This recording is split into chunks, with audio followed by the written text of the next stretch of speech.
Hi, I'm Karen Miller, and I'm at 35th Avenue Sew Vac, and I'm here to introduce the Camp Sugar Bear 6-month block of the month. It is so darling. I had so much fun making it.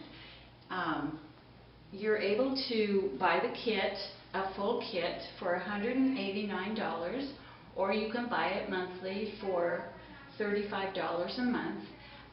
If you buy it that way, it's a little more expensive. It ends up being $210. I'm here to give you a few tutorials, and so let's get started. You get an embellishment kit with your, which is digitally printed, and it's little accents that you will put on each block. You also get buttons. There's little berry buttons and brown buttons to be at the end of the log cabin, and then there's also marshmallow buttons to go on one of the blocks where the bears are cooking marshmallows. You'll also make yo-yos that will go on the end of some of the blocks, the first block at the end of the logs. One of the first things you need to do, and I always do, is I look through my patterns and kind of read through them so I'm familiar with them. Then you will take out your embellishment sheet, and you will want to take off the plastic off the back of it. You'll want to rinse it in water in case there's any extra dye, and I rinsed it in just warm water, then let it dry, and you'll want to press it so the crease comes out. Then you'll want to cut out the little quilt and cut it out on the dotted line. You'll set it aside. Then you'll cut seam a seam or heat and bond, whatever is your favorite fusible, and you'll put a piece and adhere it to the back. After you do that, you can cut out each piece, and I usually do that. If I have the whole kit, so I cut out each piece and I either put it back into the embellishment packet, or I put it into each pattern that they would be used in. You'll want to draw your pieces on the back of your fusible, your favorite fusible, and then leave about 1/8 of an inch around them, and then you'll fuse that to your fabric and then cut it out on the line. All pieces are reversed, so you don't have to worry about reversing them. And pay attention to, if you bought the full kit, you'll want to pay attention to the sizing. Like the first block is a 15 by 8.5, so the second block is also that big. So if you cut a 15.5 inch piece, you will be able to get 2 18.5 inch blocks out of the width of the fabric. So it's just kind of read through it and pay attention so you'll get the most of your fabric, most out of your fabric. In your pattern, it will tell you to cut a piece of fabric for the back of your quilt. So you'll sew put the right sides together, sew them on 3 sides. I trimmed the seams at the corners a little bit, and then you just turn it right side out. So that is that. Then you'll have your pictures for the picture window where she's sewing the quilt, and then the label for the quilt store. On the hand embroidery, I took a micron pin and laid my block over the top of the pattern and then just made the dots. And so I could come back with my embroidery, hand embroidery, and do a stem stitch on the smokestack coming out of the chimney. The other thing that I use, and you can, I use monofilament thread to sew all my pieces down. You can also use pieces that match the color, like a green or a pink, a brown for each of the pieces. After you have it quilted, you can place your yo-yos on your logs. Whoops, sorry.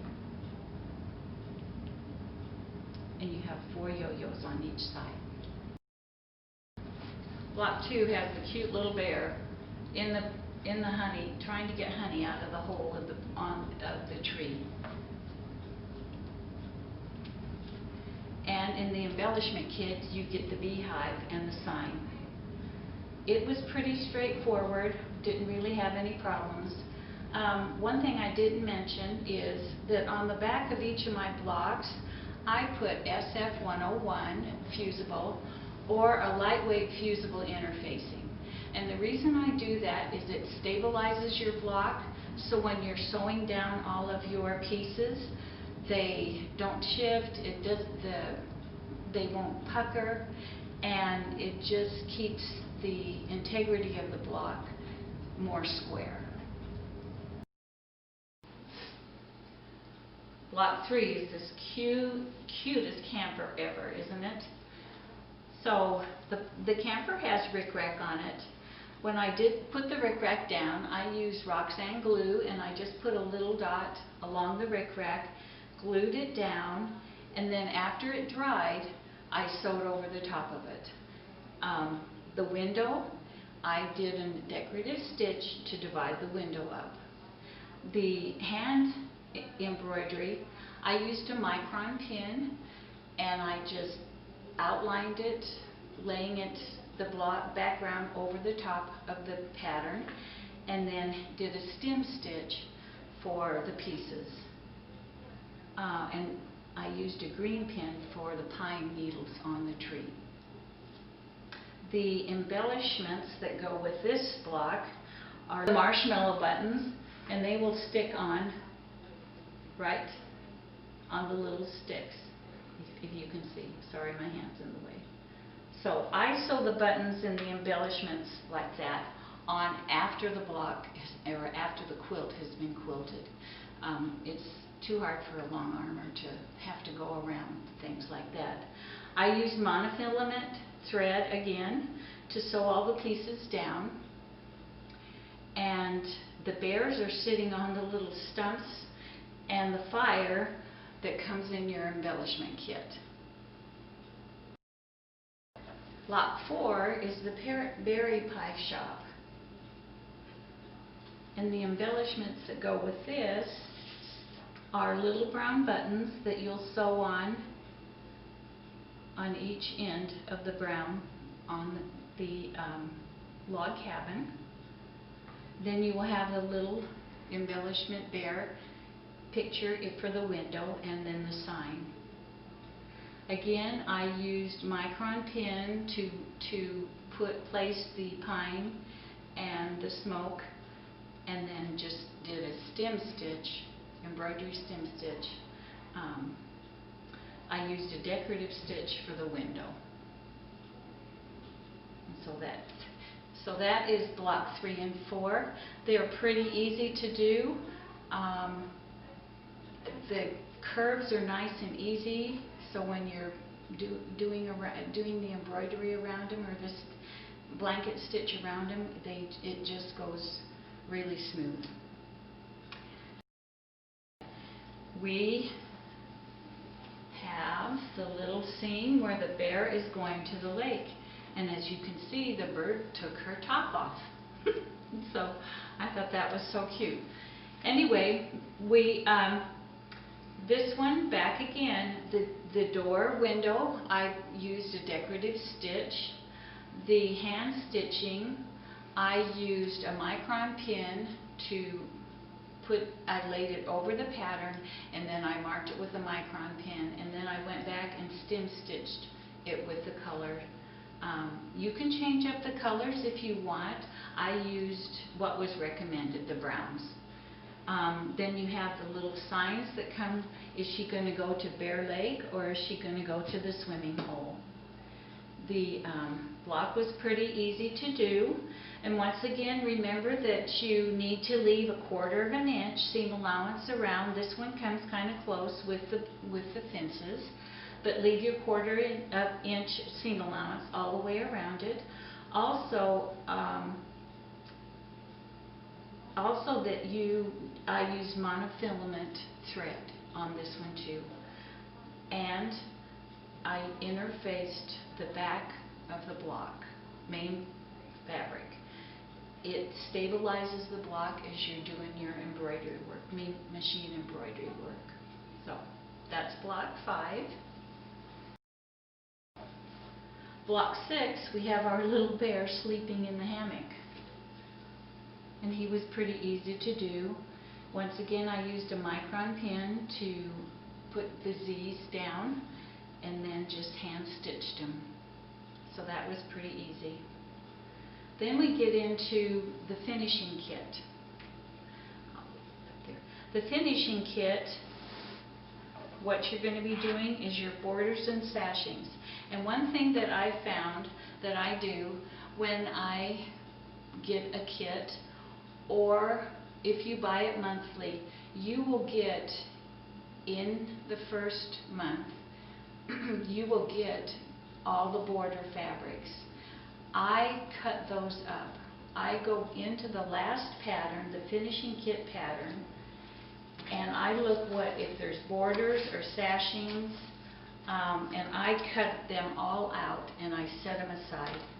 And I can show you, I've got my narrow here. So I cut them and set them aside, so when I'm cutting out my other pieces, I don't end up short. I know I've got my borders, because a lot of times you're not available to get fabric, more fabric, and so it just saves you a lot of heartache. They ask that you make you're going to be making strip sets, and the pattern will tell you which to make, put together, and then you'll put some more together, and sometimes you'll add them pieces together, and so you're going to end up with different sizes of strip sets by adding the pieces. Let's pull this down. So you can see you start out with different sets of strip sets, and as you put the pieces together, if you look at the quilt, you'll have a longer strip set here. You'll have a little shorter one here. And then you have your trees, and then you'll have your tree blocks like this. So the pattern will show you and tell you what to add.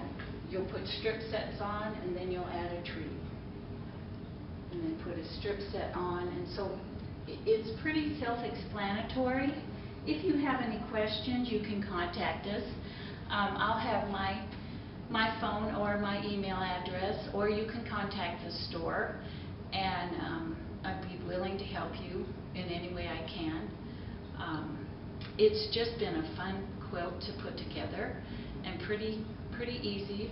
It's good for a beginner, and so I hope you had a great time putting it together, and I'd love to see it finished. You have to send me a picture.